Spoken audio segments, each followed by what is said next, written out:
Silent Valley national പാർക്കിന്റെ buffer സോണിനോട് ചേർന്ന് കിടക്കുന്ന കേരള എസ്റ്റേറ്റ്, പുല്ലങ്കോട് എസ്റ്റേറ്റ് എന്നീ റബ്ബർ തോട്ടങ്ങളിലൂടെയും അടയ്ക്കാക്കുണ്ട്, കൽക്കുണ്ട് എന്നീ 10,000-കണക്കിന് ഏക്കർ വരുന്ന മലയോര കുടിയേറ്റ കാർഷിക മേഖലയിലും കടുവയുടെയും പുലിയുടെയും സാന്നിധ്യം വർഷങ്ങളായി ബോധ്യപ്പെട്ടതാണ്. ടാപ്പിംഗ് തൊഴിലാളിയെ 5 ദിവസങ്ങൾക്ക് മുമ്പ് കടിച്ചു കൊലപ്പെടുത്തി ഭാഗികമായി ഭക്ഷിച്ച നരഭോജി കടുവ കഴിഞ്ഞ 5 നാളുകളായി വിശന്ന് ഇരതേടി അലയുന്നതിനാൽ അപ്രതീക്ഷിത ആക്രമണത്തിന് മുതിരുമോ എന്ന ആശങ്കയിലാണ് മേഖല.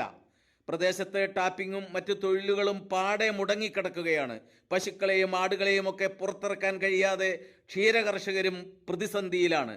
ഇനിയും ഒരു കടുവയാക്രമണം കൂടി ഉണ്ടായാൽ വനം വകുപ്പിനെതിരെ ഉണ്ടായേക്കാവുന്ന നാട്ടുകാരുടെ കടുത്ത പ്രതികരണമെന്തെന്ന് ബോധ്യമുള്ളതിനാൽ കടുവയുടെ സാന്നിധ്യം ലൈവായി മനസ്സിലാക്കാവുന്ന തരത്തിലുള്ള real time monitoring live screen camera സ്ഥാപിക്കുന്ന പ്രവൃത്തിയും പാറശ്ശേരി, രാവുത്തൻകാട്ടിലും മഞ്ഞൾപ്പാറയിലും ഊർജിതമായി ആരംഭിച്ചിട്ടുണ്ട്.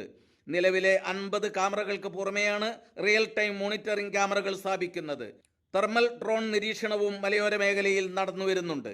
വൈകാതെ തന്നെ കടുവയെ കണ്ടെത്തി മയക്കുവെടിവെച്ച് പിടികൂടാൻ സാധിക്കുമെന്ന കണക്കുകൂട്ടലാണ് വനം വകുപ്പ് ഉദ്യോഗസ്ഥർ. എന്നാൽ മയക്കുവെടി വെച്ച് പിടികൂടി കടുവയെ കൊണ്ടുപോകാമെന്നുള്ള വനം വകുപ്പിന്റെ ഉദ്ദേശം നടക്കില്ലെന്നും വെടിവെച്ച് കൊല്ലണമെന്നുമാണ് നാട്ടുകാരുടെ ശക്തമായ ആവശ്യം.